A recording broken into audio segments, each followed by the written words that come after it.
రాలేదు అంటున్నారని వచ్చేసామండి. ఇక రాజమండ్రి పై నుంచి రైలు కింద నుంచి లండన్ నుంచి లడికిన రాత్రి వచ్చేసానండి. నేను వస్తా దొరగారు మీ కోరికని గుమ్మడికాయంత బంగారాన్ని తీసుకొస్తుంటే కుక్క ముట్టుకోకుండా కుక్క తోక ముట్టుకుంది విజయవాడ బస్ స్టాండ్. కుక్క తోక ముట్టుకున్న బంగారం మళ్ళీ మీరు ముట్టుకుంటారా లేదని 7 పాలాలు పెట్టించేసి ఏట్లో పడేపించానండి. 3 కోట్లు తీసుకెళ్లి మురికాలలో పడేశాను. మా ఇంట్లో కోట్లు కుక్కలు తింటుంటాయండి, లక్షలు లక్కలు తినేస్తుంటాయి. ఎలుకలు తినేసి చిల్లర సేవలు తినేసేస్తాయి. ఇక కాగితాలు కట్టుంటే కాగితాలు తీసుకెళ్లిపోతాం. మాకు పొయ్యిలో ఎండి ఇంట్లో బంగారం ఉందండి, కాకపోతే ఇంట్లో వాళ్ళు ఎసట్టోకి బియ్యం లేక ఎండిపోతున్నారు. గురుగారు మీకు ఏమన్నా డబ్బుకి కానీ ధాన్యానికి కానీ ఏమన్నా లోటుగా ఉంటే మా కౌరు చేయండి, మేము పంపించేస్తాం. మా అడ్రస్ మండలం మతి యాగారం, దాని పక్కనే ఉండదండి. మల్లెడికి పక్కన పిల్లడికి మా ఊరు. దానికి మా అడ్రస్ కి సాయంకాలం ఉత్తరం రాసేసి పోస్ట్ లో అయిపోకుండా పొయ్యిలో వేసేయండి. మీరు పరిగెత్తుకుంటూ వచ్చేసి పంటకాల ఒక 10ంటికి నించోండి, నేను 3ంటికి మురికాలలోకి అందించేస్తా డబ్బు. పగిలిపోయిన వాడి మీద వచ్చేస్తుంది 10 కోట్లు మరి డబ్బు. అక్కడ బుట్టతో తీసి తట్ట మీద ఆరబెట్టుకోండి.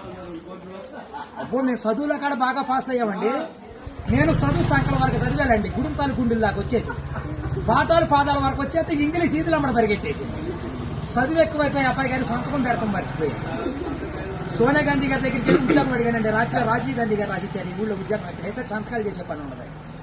ఈ ఊళ్ళో ఉద్యోగం రాసాక ఒక పని దొరికిందండి. ఈ మధ్యన ముసలి అంతా ఉండకూడదని పొద్దున్న మా డిపార్ట్మెంట్కి ఆర్డర్ వచ్చింది. ముసలి ఉన్న కాడి నుంచి అత్తగొడలు పోట్లాడుకుంటున్నారు. అత్తలు అడుగులో పడిపోతుంది, కోళ్ళు వచ్చి గొంతులో పడిపోతుంది, మంచం ఎక్కేస్తుంటే అల్లుడు అడుగు మీద కూర్చోండి. అందుకని ముసలి అంటారు తీసుకెళ్లి మెగాస్టార్ చిరంజీవి గారి దగ్గర చేర్పిస్తున్నాం. గురువు గారు ఆయనకి దసరా పండుగ రోజున మా ఊళ్ళో ఏప్రాల్ పండుగలు అయిపోతున్నా నాపరాల మీద. ఏప్రాల్ పోట్లాడుకుంటే నాపరాలు ఇప్పుడు సమరాత్రి గారు వెళ్ళి సౌండ్ చేస్తుంటే, మునసూప్ గారు వెళ్ళి ముడేస్తుంటే, కర్ణం గారు వెళ్ళి కాగితాలు రాస్తుంటే, ప్రెసిడెంట్ గారు వెళ్ళి పెళ్లి చేసేస్తున్నారు. ఇప్పుడు ఆ పెళ్లి భోజనాలకు ఎక్కించుకురమ్మని మా ఇయ్యంకుల వారు ఊపిలేని విమానాన్ని పంపించారండి. విమానానికి ఊరు చివరికి వచ్చాక ఊపి ఎక్కిపోయిపోయి కృష్ణానదిలో పడిపోయింది. నేను వచ్చి మీ బాజార్లో పడిపోయింది. ఇవాళ ఛార్జీకి మీరు 500-600 ఇచ్చారంటే ఛార్జీ డబ్బులు పెట్టుకుని వెళ్ళి కాకినాడ వెళ్ళి కాఫీ తాగి అక్కడ మీ పేరు పేపర్లో వేసేస్తారు. ఈసారి గారు ఇప్పుడు రాబోయే కాలానికి కాబోయే సీఎం గారు మీ పేరు పేపర్లో వేపించేస్తానండి. ఈనాడు పేపర్లో వేపించానంటే ఆంధ్రజ్యోతులు అక్షరాలు లేకోకుండా వచ్చేస్తాను.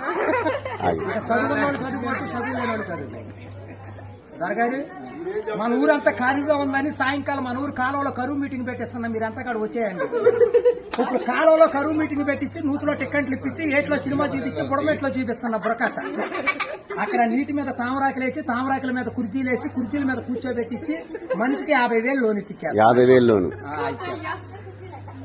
దొరగారు ఇప్పుడు మాకు 7 అంతస్తుల మేడ, 25 పాడి గేదలు, 10 మంది పాలేళ్లు, 7 దున్నపోతులు ఉంటాయండి మా ఇంట్లో.